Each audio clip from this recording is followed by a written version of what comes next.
Endi ulamolardan biri aytadiki, xotin savol beriladi ulamolarga. Xotin urushib qoldi, qaysi biri birinchi kechirim so'rash kerak desa, javobni qarang go'zalligini. Qaysi biri Allohdan ko'proq qo'rqadigan bo'lsa, shunisi birinchi kechirim so'raydi. Men nohaq edim yoki sen nohaq eding, sen so'rashing kerak yoki men so'ramayman, emasda qaysi biri birinchi ko'proq Allohdan qo'rqadigan bo'lsa, ana o'shanisi nima qilish kerak bo'ladi? Uzr ma'zur qilish kerak bo'ladi. Baqara surasida keladi.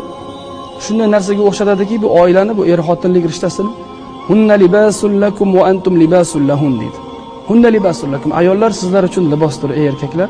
Siz erkaklar ayollar uchun libosdir. Insonning tana a'zosiga eng yaqin turadigan narsa bu nima? Libos hisoblanadi, kiyim. Nima uchun desa, issiqda u tana a'zolarini quyoshdan himoya qilish bo'lsa, sovuqda sovuqotishdan himoya va yana bir o'rinda tana a'zoyimizda bir uyatli joyimiz bo'lsa, kiyimimiz, libosimiz bizni o'sha uyatli joyimizga yopib turadi. Ayol ham, ham oilada xuddi shunday bo'lsin. Bir-birini aybini yashirsin, bir-birini aybini ko'rmaganlikka olsin.